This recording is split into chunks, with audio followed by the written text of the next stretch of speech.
안녕하세요. 그리스도의 대사들교회 권혁구 목사입니다. 여러분과 함께 4주 동안 새가족반 4주간의 기간을 통해서 복음이 무엇인지 정확하게 알고 복음이 말한 실제를 모두가 경험하는 시간이 되었으면 좋겠습니다. 오늘은 1강 첫 번째 복음이란 무엇인가에 대해서 여러분과 나누도록 하겠습니다. 신약성경 로마서 1장 16절을 보면 바울이 이렇게 말합니다. 내가 복음을 부끄러워하지 아니하노니 이 복음은 모든 믿는 자에게 구원을 주는 하나님의 능력이 됨이니라. 복음은 하나님의 능력입니다. 복음은 살리는 하나님의 능력입니다. 그래서 중요한 것이 뭐냐? 복음이 무엇인지 아는 것이 중요합니다. 복음을 정확하게 알면 복음을 믿을 수가 있습니다. 정확한 복음을 믿는다면 하나님의 능력이 나타나는 것은 시간 문제입니다. 그러므로 오늘 이 시간에 여러분 복음이 무엇인지 정확하게 이해하겠다라는 갈망을 가지십시오. 원하는 자에게 하나님은 응답해 주십니다. 구하는 자에게 하나님은 보여주시고 가르쳐 주십니다. 그러므로 정확한 복음이 무엇인지 알고 싶습니다. 복음을 나는 믿고 싶습니다. 그리고 믿는 것이 무엇인지 알고 싶습니다. 그래서 내 삶 속에 하나님의 능력이 나타나는 것을 원하고 갈망합니다. 취하시고 두드리십시오. 원하시기 바랍니다. 자, 우리 복음은 무엇인가에 대해서 먼저 4가지 요약되는 그림을 살펴보도록 하겠습니다. 첫 번째는 하나님의 창조고요. 두 번째는 사탄의 속임수. 세 번째는 그리스도의 속량. 네 번째는 새로운 피조물입니다. 자, 이 의미를 제가 간략하게 설명하고 본론으로 들어가도록 하겠습니다. 하나님은 이 세상을 창조하셨습니다. 하나님의 창조. 하나님의 좋은 그림과 생각대로 좋은 모습으로 세상을 다 창조하셨습니다. 창세기 1장 27절에 하나님이 자기 형상, 곧 하나님의 형상대로 사람을 창조하시되 남자와 여자를 창조하시고 하나님은 선하신 분이십니다. 그래서 그분이 창조한 모든 것은 선한 모습이었습니다. 아름답고 문제가 없고 고통도 없고 질병도 없고 그 중에서 최고의 가장 탁월한 창조 작품이 바로 사람, 인간입니다. 근데 이 인간을 하나님의 모습과 형상대로 지었다고 말합니다. 창세기 1장 4절, 10절, 12절, 18절, 21절, 25절에 하나님이 만드신 것을 보고 다 좋았더라고 말씀하십니다. 즉, 그분은 항상 좋은 생각을 가지고 계셨고 좋은 것을 말하셨고 좋은 것을 창조하신 것입니다. 그래서 처음 만드신 모든 것들은 아름다운 것이었고 선한 것이었습니다. 그 중에도 가장 선하고 아름다운 것이 바로 인간, 하나님의 형상대로 지음받은 사람이라는 것입니다. 매우 보시기에 좋았다라고 특별히 표현하고 있습니다. 이것이 하나님의 창조, 선하신 하나님의 거룩하고 깨끗하고 선한 창조입니다. 두 번째는, 복음의 두 번째는 사탄의 속임수입니다. 이렇게 아름답게 창조했지만 결국 사탄의 속임에 넘어가서 사람은 죄를 지어 고통에 이르게 되었습니다. 로마서 5장 12절 같이 한번 읽어보겠습니다. 그러므로 한 사람으로 말미암아 죄가 세상에 들어오고 죄로 말미암아 사망이 들어왔나니 이와 같이 모든 사람이 죄를 지었으므로 사망이 모든 사람에게 이르렀느니라. 여기서 말하는 한 사람은 누구일까요? 바로 아담, 첫사람 아담. 아담의 이름의 뜻이 바로 사람이란 뜻입니다. 첫사람, 첫 아담이 죄를 지었고 그로 말미암아 죄가 세상에 들어오고 그 다음에 이와 같이 모든 사람이 죄를 지었기 때문에 사망이 모든 사람에게 이르렀느니라. 인류 최초의 사람 아담이 바로 인류를 대표하는 객체입니다. 그래서 아담이 죄를 지으면 아담의 씨앗들은 모두 죄를 짓는 일이 벌어지는 것입니다. 특별히 이 죄를 짓는 데 있어서 사탄, 어둠의 영, 마귀의 영이 이 사탄의 바로 속임으로 말미암아 사람은 그 속임에 넘어가서 거짓된 것을 선택한 것입니다. 하나님은 선악을 알게 하는 나무의 열매를 먹으면 반드시 죽으리라고 하나님은 말씀하셨는데 사탄은 와서 반드시 죽지 아니하리라. 오히려 눈이 밝아져 하나님처럼 될 것이라고 거짓말을 했습니다. 그런데 하나님의 말씀을 분별하지 못한 아담이 그 거짓말을 받아들이고 그것을 선택함으로 말미암아 그 선택의 결과 뭐가 들어왔느냐? 죄가 들어오게 된 것입니다. 그러면 그 죄가 들어온 결과가 어떻게 되었을까요? 이것이 바로 복음의 세 번째입니다. 바로 그리스도의 속량입니다. 죄가 들어옴으로 말미암아 이 땅에 큰 고통이 임했는데 그 고통의 결과들은 우리 본론에서 살펴보도록 하겠습니다. 그리스도 예수께서는 우리 인류가 죽지 않도록 하기 위하여 그분은 친히 하나님의 아들 예수님을 보내셔서 예수께서 우리를 위해 값을 치르고 죽으시고 부활하셨습니다. 속량이 바로 값주고 사다라는 의미입니다. 그래서 죄가 없음에도 불구하고 죄가 없는 예수님이 십자가에 못 박혀 죽으시고 장사된 지 3일 만에 죽음의 무덤에서 일어나셔서 살아나시고 그리고 부활하신 예수님이 바로 그리스도의 속량의 전체 그림입니다. 고린도서 5장 21절 같이 한번 읽어보겠습니다. 하나님이 죄를 알지도 못하신 이를 우리를 대신하여 죄로 삼으신 것은 우리로 하여금 그 안에서 하나님의 의가 되게 하려 하심이라. 원래 죄를 지은 사람이 나무의 저주를 받아 십자가에 달리는 형벌이 있었습니다. 예수께서는 죄가 없음에도 불구하고 친히 죄 있는 자의 모양을 취해서 자기가 희생하심으로 말미암아 저주가 되신 것이죠. 성경에 보면 이런 저주받은 예수님의 모습, 희생하신 예수님의 모습을 다양한 방법으로 설명해주고 있습니다. 특별히 이삭이란 아브라함의 자식이 죽을 때 그 이삭을 위하여서 대신 죽으신 분이 바로 어린 양 예수님이신데 성경에서는 그걸 어린 양으로 표현하고 있습니다. 그리고 피 흘림이 없은즉 제사함이 없느니라. 히브리서 9장 22절에는 피 뿌림이 있어야지 죄가 생명을 대신한다. 생명이 이 피 흘림의 희생이 바로 죽을 자의 생명을 대신한다라고 우리에게 표현하고 있습니다. 한 번 죽는 것은 사람에게 정한 것이지만 그 이후에 심판이 있다. 결국은 죄인은 죽어야 되는데 예수님이 인류의 죄를 위하여 대신 죽으시고 우리의 모든 죄값을 속량해 주신 것입니다. 그러므로 하나님의 의가 되도록 그 목적을 이루시기 위한 것이었습니다. 그 예수님의 속량을 우리가 받아들이면 어떤 일이 벌어지냐? 바로 새로운 피조물로 태어나는 것입니다. 죄인이 하나님의 생명을 가지고 있는 의인으로 태어나는 것입니다.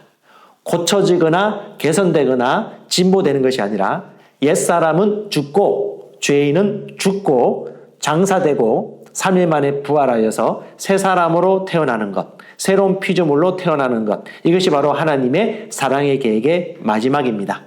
이것을 내 마음으로 받아들이고 믿으면 아하, 예수님이 나의 죄를 위해 죽으시고 3일 만에 부활하셔서 내게 새 생명을 주고 나는 하나님의 생명을 받았구나라는 것을 마음으로 믿고 입으로 시인하면 새 피조물이 되는 것입니다. 고린도서 5장 17절은 말합니다. 그런즉 누구든지 그리스도 안에 있으면 새로운 피조물이라. 이전 것은 지나갔으니 보라, 새 것이 되었도다. 새 사람이 되었도다. 거듭난 새 영적 존재가 되었도다. 이전 것은 죽었다. 새 것이 태어났다. 완전한 질적, 완전한 차원이 다른 새로운 종류의 새로운 인류가 태어난 것입니다. 그러므로 이것은 개선되거나 고쳐진 것이 아니라 새롭게 창조되었다는 것을 여러분 꼭 기억하시고 오늘 처음 간단하게 나눴지만 하나님의 창조, 사탄의 속임수, 그리고 그리스도의 속량, 새로운 피조물의 관점으로 복음을 같이 살펴보도록 하겠습니다. 복음이란 무엇입니까? 자, 여러분, 복음은 유앙겔리온, 히라보로 유앙겔리온이라고 말합니다. 유앙겔리온은 복된 소식, 굿뉴스, 기쁜 소식이라고 불리고요. 또 원어의 의미를 찾아가 본다라면 로마 시대 때 왕정이 바뀌어서 새로운 왕이 등극할 때 유앙겔리온, 복음이라고 외쳤고요. 새로운 치세, 새로운 통치, 새로운 왕이 다스린다라는 기쁜 소식, 새로운 완전한 시스템의 변화, 체제의 변화, 새로운 세상이 열렸다라는 의미가 바로 유앙겔리온, 바로 복음이란 것입니다. 여기서 말하는 복음은 무엇입니까? 바로 모든 인류, 죄인들을 향한 하나님의 복된 소식이 열렸다. 이 복음의 의미는 총 4가지가 설명되어집니다. 조금 전에 나누었던 요약된 4가지 주제대로 오늘 여러분과 함께 살펴보도록 하겠습니다. 다시 말합니다. 복음은 믿는 자는 구원받습니다. 정확한 복음을 알면 구원받습니다. 아프지 않고요. 건강해지고요. 죄책감과 두려움에서 자유케 됩니다. 그리고 인생의 새로운 차원의 삶을 살게 되는 거죠. 왜냐? 그리스도 예수 안에 구원이 있고 생명이 있기 때문에 그렇습니다. 자, 우리 복음의 4가지 주제를 살펴보겠습니다. 첫 번째, 복음이란 무엇입니까? 사람은 하나님의 형상대로 창조되었습니다. 자, 하나님이 이 모든 만물을 창조하실 때 모든 별도 만들고 자연도 만들고 물고기와 하늘을 다 만들었습니다. 하지만 하나님은 사람을 창조할 때는 하나님의 형상과 하나님의 모양으로 창조했다고 말씀하고 있습니다. 창세기 1장 27절은 말합니다. 하나님이 자기 형상, 곧 하나님의 형상대로 사람을 창조하시되 남자와 여자를 창조하시고. 자, 그림 보면 왼쪽에 저 노란 분은 하나님이세요. 하나님의 모양을 따라 두 사람을 만들었죠. 왼쪽, 오른쪽, 바로 남자와 여자입니다. 하나님은 하나님의 모양과 모습을 따라 두 사람, 남자와 여자를 만드셨고, 이 남성과 여성의 성을 따라 이 세상에 이 두 종류의 성을 따라 사람이 계속해서 이어지게 된 것입니다. 그런데 이 사람이 어떤 사람? 하나님의 형상대로 지음받았다고 말합니다.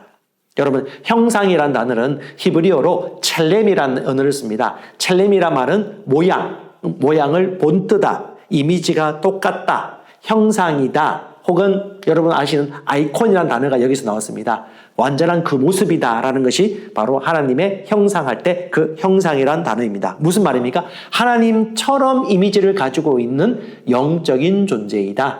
하나님처럼 존재한다. 다른 말로 보이지 않는 영이신 하나님이시듯이 사람도 실제는 보이지 않는 영이다.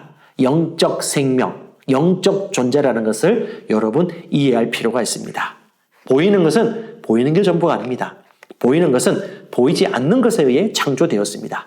이 첼렘이라는 단어가 보이지 않는 하나님의 형상이라고 얘기해 주는 거예요. 사람은 하나님을 닮았습니다.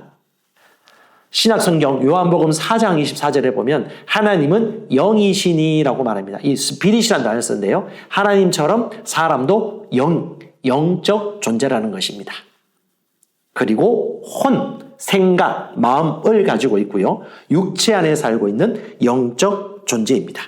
그래서 우리가 하나님처럼 선하고 하나님처럼 창조도 하고 하나님처럼 다스리는 성품과 통치권, 그런 능력을 저희가 같이 가지고 창조된 것입니다. 그리고 하나님의 모양대로 창조되었다고 창세기 1장 26절에 또 얘기하고 있는데요. 이 말은 히브리어로 데무트라는 단어를 쓰고 있습니다. 이건 유사하다, 닮았다는 의미인데 질적으로 유사하다. 그리고 하나님처럼 관계 맺을 수 있는 비슷한 종류의 존재이다. 그리고 그분이 하셨던 것처럼 동일한 능력을 펼치며 살아갈 수 있다라는 의미입니다. 처음 하나님이 아담을 만드셨을 때 아담은 하나님처럼 존재할 뿐 아니라 생각을 했고 선택을 했고 그리고 자기가 상상하는 것들을 만들 수가 있었고 의사소통하는 존재였습니다. 그래서 하나님처럼 아담도 모든 피조물들을 이름을 불렀고 그 이름을 부른 대로 그 이름대로 창조되었고 그리고 모든 피조물들, 생물들을 다스릴 때도 아마도 아담은 말함으로 말미암아 피조물들이 그의 말에 귀를 기울이고 순종하는 그런 자연세계였다고 충분히 예측할 수가 있습니다. 그리고요, 하나님의 형상대로 지음받은 부분들에 대해서 좀 더 명확하게 이해하기 위해서는 영, 혼, 몸, 인간의 전인의 관점으로 이해하면 좋을 것 같습니다. 하나님의 형상이라는 단어는 정확하게 말하면 영과 혼과 몸으로 구성된 전인이다. 신약성경 데살로니가전서 5장 23절에 보면 사람은 영과 혼과 몸으로 구분된다는 것을 설명해 주고 있습니다. 첫 번째, 사람은요, 하나님처럼 영적 존재입니다. 스피릿, 영이란 것인데요, 보이지 않아요. 하지만 영적인 존재는 영적인 존재와 교통할 수 있고 서로 알아차릴 수 있습니다. 이것을 다른 말로 가슴, 심장, 양심, 중심이라고 얘기하는데요. 우리의 진정한 자아, 우리의 진정한 본질이 뭐냐? 영이다. 영적인 존재다. 왜? 하나님의 형상대로 지음받았기 때문에. 저와 여러분들은 영입니다. 하나님도 영입니다. 하나님의 말씀도 영입니다. 성령님도 영입니다. 저와 여러분은 영적 존재입니다. 영적 존재는 하나님과 교통할 수 있어요. 그래서 저와 여러분들은 영적 세상을 교통하는 영적 존재이다. 다시 말합니다. 영적 세상과 접촉하고 영적 세상을 이해할 수 있는 것이 바로 영이다 라는 것을 이해하시면 되겠고요.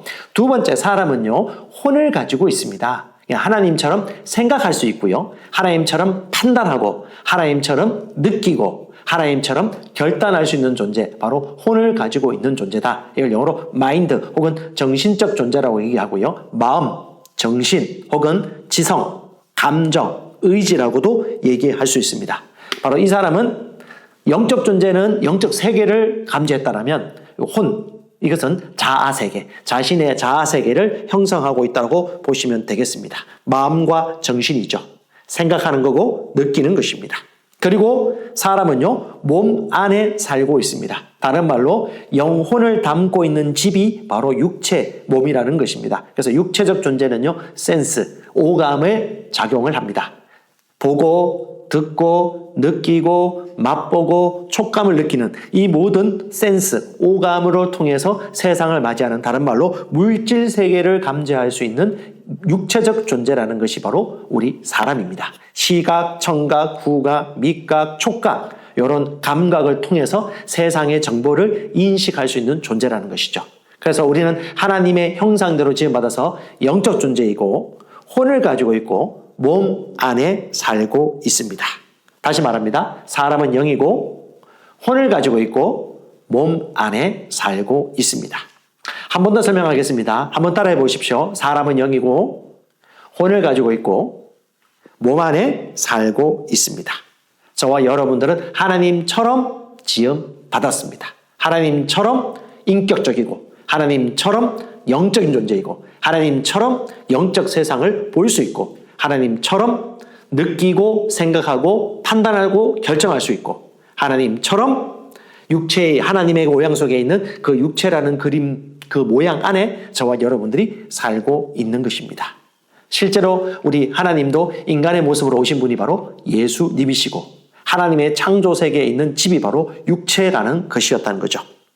그래서 저와 여러분들은 하나님처럼 창조되었고 하나님처럼 인격적이고 하나님처럼 영적 존재이고 하나님처럼 세상을 창조하고 다스릴 수 있는 존재로 창조되었다는 것입니다. 그래서 하나님은 하나님의 본성을 우리에게 주셔서 하나님처럼 존재하는 생명, 하나님처럼 기능하는 능력을 우리에게 주셨습니다. 이 생명은 뭐냐? 하나님의 선한 생명, 하나님의 선한 존재를 얘기하는 것이고요. 능력은요, 이 선한 존재가 어떻게 세상을 통치하고 다스리는지에 대한 기능적인 부분을 얘기하는 것입니다. 창세기 1장 28절에 이 세상 모든 만물을 만든 목적, 특별히 인간을 만든 창조 목적을 이렇게 말씀하십니다. 하느님이 그들에게 복을 주시며 하나님이 그들에게 이르시되 생육하고 번성하여 땅에 충만하라. 땅을 정복하라. 바다의 물고기와 하늘의 새와 땅에 움직이는 모든 생물을 다스리라 하시니라. 하나님이 우리에게 복을 주셨습니다. 저와 여러분은 복 얻은 존재입니다. 아름다운 존재이고요. 정죄감과 죄책감이 전혀 없는 깨끗하고 거룩한 존재로 하나님이 우리를 창조하셨습니다. 그리고 우리를 창조한 이후에 우리가 아름답고 건강하게 살 수 있는 최고의 인생의 삶의 경로를 우리에게 정해주셨는데 그게 뭐냐? 생육하고 번성하고 땅에 충만하고 땅을 정복하는 것입니다. 생육, 번성, 충만, 정복, 그리고 하늘의 새와 땅에 움직이는 모든 생물을 다스리고 통치하는 것. 바로 하나님처럼 존재할 뿐 아니라 하나님처럼 창조되었듯이 하나님처럼 다스리고 통치하는, 지배하고 사랑으로 다스리고 사랑으로 조율하는 그런 존재로 저와 여러분들을 창조했다는 것입니다. 이것이 바로 하나님의 창조, 하나님처럼 지으셨고 하나님처럼 살도록 저와 여러분들이 아름답게 만들어졌다는 것입니다. 여러분의 성품이 뭡니까? 하나님의 선하심, 하나님의 생명입니다. 하나님의 능력이 무엇입니까? 바로 통치하고 다스리는 능력입니다. 이것이 원래 오리지널 플랜, 하나님의 창조 목적이고 창조 계획입니다. 하지만 이 하나님의 창조와 선한 목적을 가장 싫어했던 어둠의 영, 악한 영이 있죠. 마귀가 있습니다. 그 마귀가 이 하나님의 계획을 거스르고 사람을 죽이기 위하여 속이고 넘어뜨리려고자 한 일들이 창세기 3장에 일어납니다. 바로 복음의 두 번째입니다. 첫 번째는요, 하나님의 창조가 복음의 첫째 주제라면, 두 번째, 사람 아담은 죄를 지음으로 죽게 되었습니다. 여러분, 여기서 저와 여러분들이 죽음에 대해서 맞이하게 되는데요. 원래 죽음은 하나님의 계획이 아니었습니다. 그런데 하나님의 형상대로 지음받은 사람이 자유의지로 죄를 선택함으로 말미암아 죄의 결과를 얻게 된 것이죠. 창세기 2장 17절은 말합니다. 선악을 알게 하는 나무 열매를 먹지 말라. 네가 먹는 날에 반드시 죽으리라 하시니라. 자, 이것이 하나님의 말씀이었습니다. 말씀은 언약입니다. 말씀은 생명입니다. 말씀은 능력입니다. 말씀을 지키면 말씀의 유익을 얻습니다. 하지만 말씀을 거역하면 말씀을 거역한 것에 대한 보응을 얻게 되는 것이죠. 성경은 말합니다. 죄의 삭은 사망이다. 죄의 결과는 사망이다. 죽음이다. 그리고 죽음에 따른 죄책감, 두려움, 염려, 근심, 걱정, 질병 이런 것들이 따라올 수밖에 없다고 얘기하는 것입니다. 그럼에도 불구하고 아담은 하나님의 말씀을 믿기보다는 마귀의 속임수에 넘어가서 죄를 지을 수밖에 없었습니다. 하나님은 뭐라고 하셨을까요? 선악을 알게 하는 나무 열매를 먹으면 반드시 죽으리라. 이것이 하나님의 음성이었습니다. 그럼 그 말씀대로 순종하면 되는 것입니다. 하지만 마귀는 하나님의 말씀을 비틀어서 속였습니다. 반드시 죽지 아니하리라. 그리고 너는 선악을 알게 하는 나무 열매를 먹을 때 하나님처럼 눈이 밝아져서 하나님처럼 그런 존재가 될 것이다. 여러분 기억하십시오. 이미 하나님의 형상대로 지음받은 아담과 하와였습니다. 하지만 마귀는 속였습니다. 너는 아직까지 부족하다고 결핍감을 줬습니다. 정죄감을 주고 오히려 하나님에 대해서 의심하게 만들어서 하나님의 선하심을 의심하고 하나님의 말씀을 거역하여 선악을 알게 하는 나무 열매를 먹도록 속였는데, 중요한 것은 자유의지를 가진 사람이 그 선악을 알게 하는 나무 열매를 먹음으로 말미암아 죄의 결과를 받게 되었다는 것입니다. 그것이 바로 죽음입니다. 죄의 삭은 무엇입니까? 죽음입니다. 죄의 결과는 죽음입니다. 그래서 이 죽음에는 세 가지 종류가 있는데요. 첫 번째, 영적 죽음이 있습니다. 이 영적 죽음은 뭐냐면 하나님의 생명이 사람을 떠나는 것이 영적 죽음입니다. 저와 여러분이 창조될 때 하나님의 생명을 가지고 있었습니다. 하지만 죄를 지을 때 우리 안에 있는 하나님의 생명이 떠나버릴 때 그것이 바로 죽음이라고 말합니다. 이게 뭐냐? 영적 죽음. 반드시 죽으리라 할 때 이 첫 번째 죽음이 바로 영적 죽음입니다. 하나님의 생명이 아담을 떠나버릴 때 그는 죽게 되었습니다. 그 영적 죽음 안에 있는 것이 육체의 죽음입니다. 큰 것 안에 작은 게 있죠. 그래서 이 땅에 있는 아담이 죄를 지을 때 이 두 가지 죽음에 이르게 된 것입니다. 첫 번째, 영적 죽음. 하나님의 생명이 떠나게 되었고요. 두 번째, 육체의 죽음. 사람은 영혼이 육체를 떠나는 것. 사람의 목숨이 몸이라는 집을 떠나는 게 바로 육체의 죽음입니다. 이 세상에 있는 모든 사람들은 영적 죽음과 육체적 죽음을 모두 다 경험할 수밖에 없습니다. 왜? 죄를 지었기 때문에. 마귀는 절대로 죽지 아니하리라고 말했고 하나님은 반드시 죽으리라고 말했습니다. 죽음은 어디서 옵니까? 거짓말을 믿을 때. 더 정확하게 얘기하면 하나님을 모를 때, 복음을 모를 때, 거짓말에 속아 넘어가서 그 거짓말을 누가 받아들입니까? 자유의지를 가지고 있는 우리가 선택하는 것이죠. 결국은 죽음은 마귀가 준 것이 아닙니다. 하나님은 이 법칙을 만드셨지만 아담이 선택함으로 말미암아 죽음을 가지고 온 것입니다. 그러므로 저와 여러분들은 기억할 것은 하나님의 말씀을 정확하게 아는 것과 마귀의 거짓말을 분별하는 것이 가장 중요한 것이겠죠.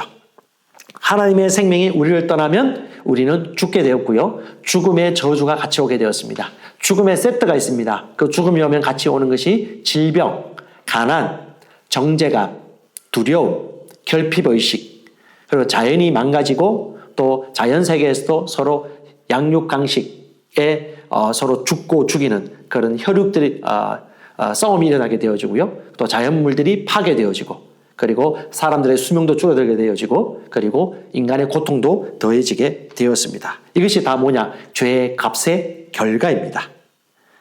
영혼은 몸의 죽은 것 같이 행함이 없는 믿음은 죽은 것이라. 예, 영혼이 몸을 떠나는 것이 바로 육체의 죽음입니다. 그리고 세 번째 죽음은요, 영원한 죽음인데 이걸 다른 말로 둘째 사망이라고 부릅니다. 이것은 여러분 그리스도 예수를 이 땅에 있을 때 믿으면 비켜갈 수가 있습니다. 영원한 죽음은 영적 죽음과 육체적 죽음에 이른 사람이 예수를 믿고 거듭나지 않으면 누구나 다 자동적으로 영원한 죽음에 처하게 되는데, 몸이 부활하여 심판받을 때가 있는데 그때 사람의 영혼 몸이 불못에 던져지는 상태가 영원한 죽음입니다. 이렇게 세 가지 죽음이 있습니다. 이 모든 것 다 바로 아담이 죄를 지음으로 말미암아 나타난 결과입니다. 저와 여러분들의 존재가 하나님의 생명의 떠남으로 사망에 이르게 되었습니다. 저와 여러분의 혼, 지각, 생각, 감정, 의지가 하나님의 선한 것보다도 이 세상에 있는 것들을 추구하고 그것과 함께 사는 오염이 이루어졌습니다. 그래서 낙심하고 낙담하고 좌절감에 빠지고 힘겨운 인생을 살게 된 것이죠. 그리고 저와 여러분의 안에 있는 몸이 결국 노쇠하고 아프고 낡아지기 시작하고 병들게 되었습니다. 이 죄로 말미암아 뭐가 왔습니까? 바로 사망이 들어온 것입니다. 이 사망이 뭐예요? 영적 죽음, 육체적 죽음, 그리고 이 땅에 있는 한 예수를 믿지 않으면 영원한 죽음에까지 이르게 된 것입니다. 결과는 뭐냐? 한 사람 아담으로 말미암아 죄가 세상에 들어오고, 죄로 말미암아 뭐가 들어왔죠? 사망이 들어온 것입니다. 사망에 뭐가 있습니까? 영적 사망, 육체적 사망이 있습니다. 이 영적 사망이 하나님의 생명이 떠나는 거고요. 육체적 사망이 영혼이 몸을 떠날 수밖에 없는 유한한 인생을 살 수밖에 없었다는 것입니다. 그 결과 뭐가 들어왔습니까? 죄가 들어오면요, 정죄감이 먼저 들어옵니다. 마음이 고통스럽죠. 정죄감이 들어오고 우울감이 들어오고 결핍의식, 죄책감이 들어오고 비교의식이 생기고, 그리고요 나쁜 짓을 저지르게 되어지고, 그리고 해도 희망을 찾지 못하는 그런 절망적인 상태, 이것이 바로 사망이고요. 이 사망의 결과가 질병도 있고요, 낙심도 있고요, 가난도 있고요, 그리고 서로가 서로를 미워하고 증오하는 미움도 있는 것입니다. 이것이 다 사망의 결과들이죠. 그래서 우리의 조상인 아담과 하와가 죄를 지었을 때 그 죄의 성이 동일하게 그 다음 모든 인류 종족이 태어날 때마다 그 죄성을 이어받아서 이 땅에 죄인으로 태어나는 것입니다. 모든 사람이 죄를 지었으므로 모든 사람의 삶의 사망이 합법적으로 실효성 있게 역사하게 된 것이죠. 이것이 바로 둘째 복음의 주제, 뭡니까? 사람은 죄를 지음으로 죽게 된 것입니다. 이것이 복음의 둘째입니다. 하지만 하나님은 우리를 너무 사랑하시기 때문에 죽도록 내버려 두지 않으시고 특별한 은혜와 선물을 주셨습니다. 그것이 바로 복음의 세 번째입니다. 그 세 번째가 무엇일까요? 하나님은 우리에게 영생을 주시려고 예수님을 보내주셨습니다. 자, 요한복음 1장 4절에 보면 그 안에 생명이 있었으니, 이 예수님 안에 무엇이 있냐? 생명이 있습니다. 그 생명이 있었으니 이 생명은 뭐다? 사람들에게 빛이다. 자, 이 생명이 사람들을 어둠에서 건져내는 빛이 되게 하는 생명입니다. 그 생명이 무엇일까요? 바로 하나님 안에 있는 생명, 예수 안에 있는 생명을 우리에게 주시려고 예수께서 이 땅에 오신 것입니다. 왜 예수님이 오셨습니까? 구원, 구출, 해방 맞습니다. 하지만 그보다 더 본질적인 것은 뭐냐? 우리에게 생명을 주시기 위함이라는 것입니다. 예수를 믿으면 생명을 얻습니다. 이 생명은 어떤 생명일까요? 이 생명은 하나님의 종류의 생명, 하나님처럼 살게 하는 생명, 하나님이 하나님 되게 한 종류의 생명, 질적인 생명을 말합니다. 이 생명에 대해서 여러분과 제가 조금 이해할 것이 있는데요. 생명에는 헬라어로, 히라보로는 세 가지 종류의 생명을 대표적으로 얘기하고 있습니다. 첫 번째는 비오스라는 단어입니다. 이것도 생명인데요. 일종의 인생의 삶, 우리의 세상사, 혹은 우리의 인생의 의미, 삶의 방식을 가리켜서 비오스라는 단어를 쓰고 있습니다. 이 비오스라는 단어는 뭐냐면 문화, 삶의 방식을 얘기하고 있고요. 신약성경 누가복음 8장 14절에는 이 세상에 염려할 때 이 세상이 바로 비오스라는 단어이고요. 요한 1서 3장 17절에는 이 세상에 재물할 때 이 세상이 바로 비오스 혹은 세상 생명이라는 단어로 쓰이는 것입니다. 그것이 첫 번째 바로 인간 삶의 양식, 문화, 삶의 태도가 비오스라는 단어고요. 두 번째 헬라어로 생명이라는 단어는 프시케라는 단어가 있습니다. 이 프시케는 일종의 인간의 목숨, 인간의 어떤 살고 죽는 생명을 얘기하는 것입니다. 육체적인 생명을 얘기하는 것이 이 프시케입니다. 여기서 피지컬이라는 단어가 나온 것이죠. 그래서 목숨을 잃는 자는 삶을 얻을 것이요, 생명을 얻을 것이요. 이 목숨이 바로 프시케라는 단어입니다. 근데 여기서 쓰고 있는 단어는 하나님이 우리에게 주신 생명은 이 프시케라는 단어가 아닙니다. 프시케는 죽고 사는 생명, 육체의 생명을 얘기하는 것이죠. 근데 하나님이 우리에게 주시고자 하는 영생은 비오수도 아니요, 프시케도 아니요, 바로 조에입니다. 조에는 하나님과 같은 종류의 생명, 질적인 하나님의 생명을 말하는 것입니다. 요한복음 3장 16절에 하나님이 세상을 이처럼 사랑하사 독생자를 주셨으니 이는 그를 믿는 자마다 멸망하지 않고 모르는다 영생을 얻게 하려 함이라. 이 영생이라는 단어가 헬라어로 조에입니다. 조에가 하나님의 생명, 보통 사람의 생명이 아니라는 거예요. 하나님과 같은 종류의 생명, 하나님처럼 존재하게 하는 생명, 하나님처럼 살고 기능할 수 있게 하는 생명이 바로 조에, 영생입니다. 여러분, 이 생명이 들어오면 삽니다. 이 생명이 들어오면 어둠이 떠나갑니다. 이 생명이 들어오면 저주가 떠나갑니다. 이 생명이 들어오면 여러분은 죄책감 가질 필요 없습니다. 이 생명이 들어오면 하나님처럼 볼 수 있고요. 하나님처럼 느낄 수 있고요. 하나님처럼 창조할 수 있고요. 하나님처럼 적용하고 다스릴 수 있는 것입니다. 다시 말하면 하나님이 창조하실 때 그 목적을 다시 회복하기 위하여 하나님처럼 살 수 있는 새로운 종류의 생명을 하나님이 주셨습니다. 그것이 바로 조의 생명이라는 것이죠. 요한복음 10장 10절은 말합니다. 예수께서 직접 말씀하셨어요. 마귀, 도둑질 혹은 거짓 선지자가 오는 이유는 도둑질하고 죽이고 멸망시키는 것뿐이요. 예수님, 내가 온 것은 양으로 생명을 얻게 하고 더 풍성히 얻게 하려는 것이다. 뭡니까? 우리에게 생명을 주게 한 것입니다. 우리를 살리기 위한 것입니다. 우리를 새로운 차원의 삶으로 살 수 있도록 우리를 다시 완전한 새로운 존재로 만들기 위하여 하나님께서 주신 계획이 뭐냐? 바로 새 생명을 우리에게 공급하는 것입니다. 아멘. 새 생명을 얻게 하려 함이라. 사람이 노력해서 얻지 못해요. 하나님이 은혜의 선물을 주셔야 됩니다.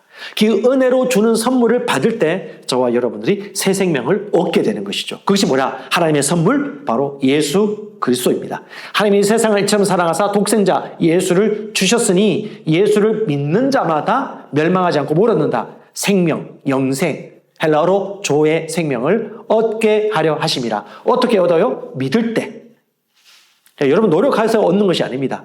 기도 많이 해서 얻는 거 아닙니다. 열심히 봉사해서 얻는 게 아닙니다. 종교생활 열심히 해서 얻는 게 아닙니다. 딴짓 따타나 뭡니까? 예수를 믿는 자마다.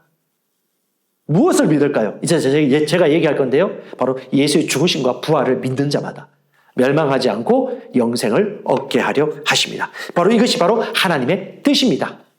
히브리서 2장 14절은 말합니다. 자녀들은 혈과 육에 속았음에 그도 또한 같은 모양으로 혈과 육을 함께 지니심은 죽음을 통하여 죽음의 세력을 잡은 자 곧 마귀를 멸하시고, 바로 이 영생과 생명을 가진 사람들은 뭐요? 마귀를 멸하는 권세를 똑같이 받는 것입니다. 그리고요, 죽기를 무수함으로 평생 종로로 타는 모든 사람들을 자유 놓아주려 함이니, 바로 이 생명이 왜 오셨습니까? 마귀의 일을 멸하기 위하여. 이 생명이 왜 오셨습니까? 우리를 종에서 자유인으로 풀어주기 위하여. 그래서 이 생명을 받는 자는 하나님처럼, 예수님처럼 마귀의 일을 다스리고 종이 아니라 자유인으로 합법적으로 살 수 있는 권세를 얻은 것입니다. 이전 것은 지나갔습니다. 새 사람이 되는 것입니다. 새로운 종의 생명을 얻는 것입니다. 여러분, 짐승은 짐승의 생명을 가지고 있습니다. 개는요, 강아지의 생명을 낳습니다. 소는요, 송아지의 생명을 낳습니다. 말은요, 망아지의 생명을 낳습니다. 여러분, 하나님은 누구를 낳을까요? 바로 하나님의 생명을 가지고 있는 하나님의 아들들, 하나님의 자녀를 낳습니다. 근데 이게 눈에 보이지 않아요. 영생입니다. 보이지 않아요. 질적인 생명이에요. 다른 차원의 종류의 생명인 겁니다. 그래서 이것은 여러분, 성경을 통해서 우리가 알고 믿어야 하는 것이죠. 오늘 이 말씀을 듣는 여러분들에게 성령의 지혜가 있기를 바랍니다. 성령을 의식하십시오. 그리고 성령을 의지하시기 바랍니다. 그분께서 여러분들에게 이 말씀이 무슨 말인지를 이해하게 될 것입니다. 다른 차원의 삶, 바로 다른 종류의 생명 때문에 가능한 인생입니다. 요한일서 3장 8절 말합니다. 죄를 짓는 자는 마귀에게 속하지만 마귀는 처음부터 번제합니다. 하지만 하나님의 아들 예수님이 오신 이유는 마귀의 일을 멸하려 하심이라. 아멘. 저와 여러분들이 이 영생을 얻기 위하여 이 땅에서 우리가 예수님을 믿어야 하는 것입니다. 자, 예수님이 그분이 이 땅에서 하신 4가지 사역이 있습니다. 그것이 뭐냐? 예수의 십자가의 죽으심, 장사되심, 부활하심, 그리고 하늘로 올라가는 승천하심. 요 네 가지가 예수께서 우리에게 해주신 일들입니다. 이 네 가지 일을 통해서 우리에게 영생을 주신 것이죠. 예수의 죽음, 장사됨, 부활, 승천을 통해서 주님이 우리에게 완전한 새 생명을 주신 것입니다. 요 사실을 여러분들이 믿으면 나의 죄를 위해 예수님이 죽으셨고 예수님이 장사되셨고 죽음에서 살아나셨고 하늘로 올라가셨다는 것을 여러분이 마음으로 믿고 입으로 시인하면 바로 하나님의 생명이 우리에게 주어지는 것이죠. 그래서 로마서 4장 25절에는 이렇게 말합니다.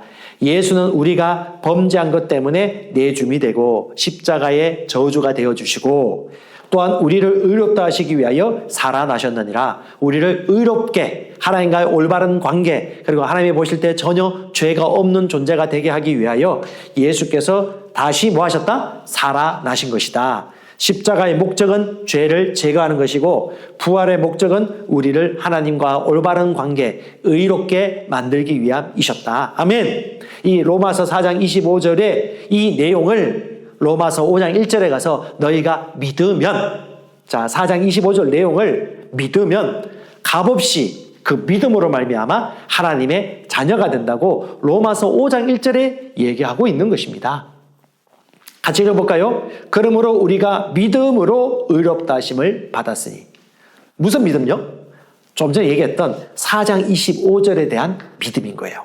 이걸 믿으면 의롭다 하심을 받았으니 이 받게 된다는 말씀을 믿으십시오. 우리 주 예수로 말미암아 하나님과 화평을 누리자. 하나님과 원래 원수 관계였어요. 그런데 예수를 믿을 때 화목 화평의 관계가 된 것입니다.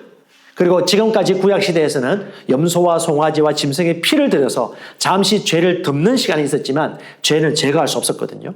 그런데 예수의 희생, 죄가 없는 분의 죽음과 희생을 통하여 영원한 속죄를 이룬 것입니다. 그것이 바로 히브리서 9장 12절입니다. 염소와 송아지의 피로 하지 아니하고 오직 자기의 피, 예수의 피로 영원한 속죄를 이루사 단번에 성소에 들어가셨느니라. 아멘. 예, 예수의 피뿌림으로 말미암아 단번에 이제는 구약처럼 짐승의 피를 다시 흘리지 않아도 됩니다. 예수께서 한 번 피를 흘리시고 우리 모든 인류를 위해 죽으셨고 장사되셨고 부활하셨고 하늘에 승천하셨기 때문에 이 죽으심과 장사됨과 부활과 승천이 바로 나를 위한 것이라는 것을 여러분이 믿을 때 저와 여러분들은 죄인이 아니라 새로운 삶을 살게 되는 것입니다. 다시 말합니다. 예수님이 왜 오셨습니까? 우리에게 새 생명을 주기 위하여. 이 생명은 그냥 이터널 라이프, 오래 사는 생명이 아니에요. 조회, 하나님과 같은 종류의 생명, 질적인 차원이 다른 하나님처럼 존재하고 하나님처럼 기능하게 하는 바로 그런 종류의 새로운 생명, 새로운 존재라는 것이죠. 이전에 본 적이 없는. 사람이 물과 성령으로 나지 않으면 하나님 나라를 볼 수 없다. 물과 성령이 뭐냐? 물은 말씀이에요. 하나님 말씀을 믿을 때, 그 말씀을 믿을 때 그럼 성령께서 새롭게 태어나도록 역사하시죠. 물과 성령으로 거듭난 새롭게 태어나는 자는 하나님 나라를 볼 수 있다. 니고데모가 밤에 찾아와서 예수를 만났을 때 예수께서 그 얘기하신 것입니다. 바람이 이민을 불며 알지 못해. 이 바람이 어디서 와서 어디로 가는지 알지 못해. 근데 이 바람도 그러하듯이 하나님께로부터 태어난 것도 그래. 사람의 자연적인 이성과 논리로는 이해할 수 없는 거야. 그래서 어떻게? 말씀이 말하는 것을 믿으라는 거예요. 어떻게 해요? 알 수 없듯이 이해하려고 하지 말고 뭐하라? 받아들이라. 이해하려고 하지 말고 믿으라. 그러니까 하나님의 은혜로 믿고 따라합시다. 아는 것. 예, 아는 것입니다. 다시 말합니다. 예수께서 나를 위해 죽으시고 장사되시고 부활하시고 하늘에 오르셨습니다. 이것을 믿으면 영생을 얻을 수가 있습니다. 그래서 복음의 네 가지 중에 첫 번째, 사람은요 하나님의 형상대로 창조되었다는 거. 두 번째, 사람이 결국 죄를 지음으로 죽음에 이르게 되었다는 것. 세 번째, 하나님의 우리에게 생명, 영생을 주기 위해서 예수님을 이 땅에 보내셨다는 것. 바로 마지막 네 번째, 복음의 네 번째 의미를 여러분들이 이해하셔야 됩니다. 바로 여러분과 우리는 하나님의 자녀로 다시 태어날 수 있습니다. 아멘. 어떻게 해요? 방법이 여러 가지가 있는데 첫 번째, 영접하셔야 됩니다. 자, 여러분 질문 한번 하겠습니다. 여러분 예수님 영접하셨습니까? 예수님 믿으십니까? 자, 믿는 방법이 무엇일까요? 자, 사도행전 16장 31절에 보면 주 예수를 믿으라. 그래야만 너와 내 가정이 구원을 얻으리라고 말씀하셨습니다. 자, 주 예수를 믿으면요, 구원을 얻습니다. 그러면 대상이 예수님이에요. 방법은 믿음입니다. 그러면 예수님을 믿는다 할 때 이 믿음의 의미가 무엇일까요? 요한복음 1장 12절에 영접하는 자 곧 그 이름을 믿는다라고 말합니다. 즉 예수를 믿는다는 것은 영접실에 손님을 초청하듯이 예수님을 받아들이는 것이 바로 예수를 믿는 것입니다. 무엇을 믿는 것입니까? 바로 로마서 10장 9절 10절을 믿는 것입니다. 같이 한번 읽어볼까요? 너가 만일 네 입으로 예수를 주로 시인하며 또 하나님께서 그를 죽은 자 가운데서 살리신 것을 네 마음에 믿으면 구원을 받으리라. 사람이 마음으로 믿어 의에 이르고 입으로 시인하여 구원에 이르느니라. 입으로 예수를 시인함으로 마음으로 믿음으로 구원 받는 것입니다. 자, 그러면 무엇을 마음으로 믿고 무엇을 입으로 시인하는 것입니까? 먼저 첫 번째, 예수님이 나를 위해 십자가에 죽으시고 죽은 가운데 부활하신 것을 믿는 것입니다. 뭔 말입니까? 하나님이 예수를 죽은 자 가운데서 살리신 것을 네 마음에 믿으면, 그래서 무엇을 믿는다고요? 주어 하나님께서 예수님을 십자가에서 살리신 것을 마음에 믿는 것이 중요합니다. 예수님의 죽음과 부활을 믿으십시오. 그리고 무엇을 입으로 시인할까요? 내 입으로 예수를 뭐라고 시인한다? 주로 시인하며, 주가 말이 헬라어로 키리오스라는 단어인데요. 이건 주님, 그러니까 종이 주인의 말을 들으면 즉시 100% 순종하듯이 삶의 모든 문제에 있어서 뭘 할 때마다 주님께 물어보고 주님의 주권을 인정한다는 의미입니다. 그래서 예수를 주로 시인하는 것이죠. 예수님이 나의 주님이십니다라고 입으로 시인하고 마음으로는요, 예수의 죽으심과 부활을 믿으면 어떻게 해요? 구원에 이른다. 의에 이르고 입으로 시인하여 뭐한다? 구원에 이르느니라. 바로 저와 여러분이 하나님의 자녀로 태어날 수 있는 방법은 마음으로 믿고 입으로 시인하는 것이고, 무엇을 마음으로 믿느냐? 하나님이 예수님을 죽은 가운데 살리신 것을 마음으로 믿고 예수님이 내 인생의 주님이라고 시인하고 물어보고 따르는 것이 바로 시인입니다. 그렇게 시인하면 바로 우리가 구원을 받는 것입니다. 요한복음 1장 12절에 말합니다. 영접하는 자 곧 그 이름을 믿는 자들에게는 하나님의 자녀가 되는 권세를 주셨으니 이는 혈통으로나 육종으로나 사람의 뜻으로 나지 아니하고 오직 하나님께로부터 난 자들이나, 아니 하나님께로부터 태어난 자들이라는 의미입니다. 저와 여러분들은 하나님에게 태어났습니다. 어떻게 해요? 마음으로 믿고 입으로 시인하여서. 어떻게? 무엇을 마음으로 믿었습니까? 하나님이 아들 예수님을 십자가에서 죽음 가운데 살리신 것을 마음으로 믿고 예수님을 내 인생의 모든 것에 있어서 구원의 하나님일 뿐 아니라 인생의 주 대신 주님이란 것들을 인정하고 따르기로 입으로 시인할 때 저와 여러분들은 구원에 이르는 것입니다. 그리고 저와 여러분들은 새로운 피조물이 됩니다. 그 새로운 피조물의 본질은요, 썩어질 씨로 된 것이 아니요 썩지 아니할 씨로 된 것이니 살아있고 항상 있는 하나님의 말씀으로 되었다라고 말합니다. 여기서 말하는 썩어질 씨는 아담의 씨, 소위 말하는 남자의 정자와 여자의 난자가 만나서 결합되어져 만들어진 생명체를 말하는 것입니다. 육체의 생명을 말하는 것이죠. 그런데 이 썩어질 씨가 아니고 새로운 피조물은 육체적 생명을 말하는 것이 아니고 영적 생명, 하나님의 생명을 말하는 것이기 때문에 뭐냐? 썩지 아니할 시 말씀으로 태어난 존재, 말씀에서 난 생명이라는 의미입니다. 그래서 저와 여러분들은 새로운 피조물이 되었고요. 새로운 피조물은 말씀에서 태어난 말씀적인 존재, 그리고 말씀의 생명을 가지고 있는 존재라는 것을 보시면 되겠습니다. 그리고 이 새로운 피조물로 가장 먼저 나신 분이 바로 예수님이세요. 그래서 그 예수님께서 우리로 한 첫 열매가 되게 하시려고 자기의 뜻을 따라 진리의 말씀으로 우리를 뭐했다? 낳으셨느니라. 자, 새로운 피조물은 만들어진 게 아닙니다. 고쳐진 게 아닙니다. 하나님의 생명으로부터 태어난 새 종류의 존재입니다. 그래서 이렇게 새 종류의 종족이라고 얘기하기도 합니다. 저와 여러분들은 하나님에게서 태어난 하나님의 사람들입니다. 그리고요, 하나님께서는 이렇게 말씀하십니다. 그는 몸인 교회의 머리시라. 그가 근본이요 죽은 자들 가운데서 먼저 나신 이시니 이는 친히 만물의 으뜸이 되려 하시며 자, 하나님께서는 이 세상 모든 만물을 창조하셨을 뿐 아니라 최고의 높은 자리에서 통치하고 다스리십니다. 이 하나님의 생명을 가지고 있는 새로운 피조물을 통하여서 우리 또한 주님과 함께 더불어 생육하고 번성하고 충만하고 정복하고 다스리는 존재로 하나님께서 우리를 세우셨다는 것입니다. 이것을 여러분 믿으십시오. 저와 여러분은 완전한 새로운 종류의 존재가 되었습니다. 말씀은 영입니다. 말씀은 생명입니다. 우리는 썩지 아니할 말씀에서 태어난 존재입니다. 하나님께서 말씀하셨습니다. 내가 너에게 이른 말씀이 말이 영이고 생명이다. 그 말씀의 생명이 우리 안에 들어왔습니다. 그러므로 우리 안에 있는 생명은 우리에게 생명을 줍니다. 우리에게 평강을 줍니다.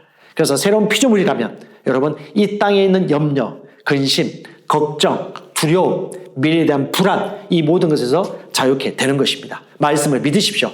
영을 믿으십시오. 말씀을 믿으십시오. 새 생명이 내 안에 있음을 믿으십시오. 하나님의 생명이 내 안에 있다는 걸 믿으십시오. 나는 세상을 이겼다는 것을 믿으십시오. 마귀를 멸했다는 것을 믿으십시오.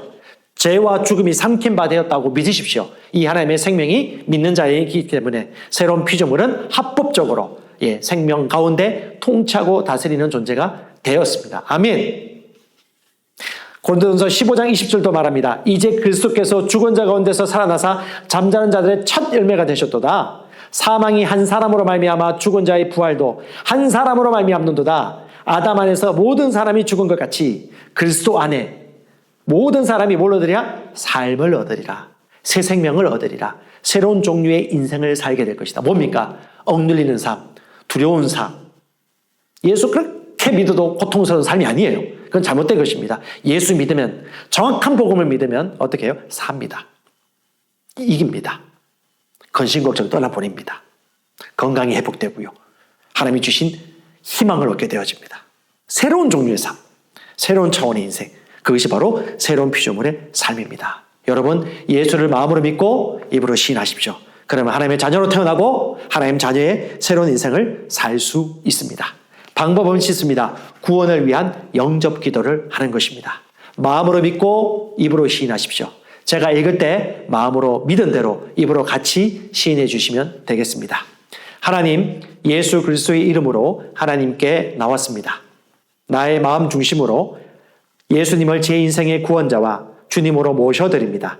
로마서 10장 9절 말씀대로 나는 내 입으로 예수를 주로 시인하며 또 하나님께서 예수를 죽은 자 가운데서 살리신 것을 내 마음에 믿습니다. 마음으로 믿은 대로 입으로 시인하십시오. 다시 한번 하겠습니다. 제가 말할 때 여러분 같이 시인해 주시기 바랍니다. 하나님, 예수 그리스도의 이름으로 하나님께 나왔습니다. 나의 마음 중심으로부터 예수님을 제 인생의 구원자와 주님으로 모셔드립니다. 로마서 10장 9절 말씀대로 나는 내 입으로 예수를 주로 시인하며 또 하나님께서 예수를 죽은 자 가운데서 살리신 것을 내 마음에 믿습니다. 그러므로 나는 구원받았음을 선언합니다. 이제 나는 거듭났으며 하나님의 자녀가 되었습니다. 나는 영생을 얻었습니다. 나는 이제부터 그리스도 예수 안에 있는 새 생명으로 살아갑니다. 하나님 아버지 감사합니다. 나의 주 나의 구원자 예수 그리스도의 이름으로 기도합니다. 아멘. 예수의 죽으심과 부활이 나를 위한 것이라는 것을 여러분이 마음으로 믿고 똑같이 시인했더라면 이 시간 여러분이 새로운 피조물이 된 것을 믿으십시오. 여러분 새 생명을 얻었습니다. 새로운 삶을 살게 될 자격을 얻었습니다. 진심으로 축하드리고요. 그리고 성령을 받는 기도는 이후에 우리 새가족반 하면서 또 알려드리도록 하겠습니다. 예수 믿고 난 다음에 성령님이 믿는 자 마음속에 거하십니다. 이 거하시는 성령님이 우리로 말미암아 충만하여져서 우리를 다스리도록 나를 내어드리고 충만함을 받는 것이 성령 충만을 받는 기도입니다. 이것은 사랑하는 하늘 아버지 성령의 선물을 주셔서 감사합니다. 구원도 선물로 받았듯이 성령도 선물로 받을 수 있기 때문에 그 사실을 믿고 입으로 시인하면 성령 충만받고 또 영어로 비밀을 말하는 선물을 얻을 수 있습니다. 당신의 자녀인 저는 성령님께 오셔서 제 영에 거하시도록 믿음으로 받아들입니다. 저는 제 혼과 제 몸 안으로 성령님을 받아들입니다. 자, 이것이 여러분 마음에 믿겠다라면 마음으로 믿고 입으로 시인하십시오. 그리고 여러분을 인도하는 리더와 더불어 이 시간 성령 충만 받고 방언을 말하시면 되겠습니다. 새로운 피조물 새가족반 1강 여기까지 하고 마치도록 하겠습니다. 우리 2강에서 뵙도록 하겠습니다. 감사합니다.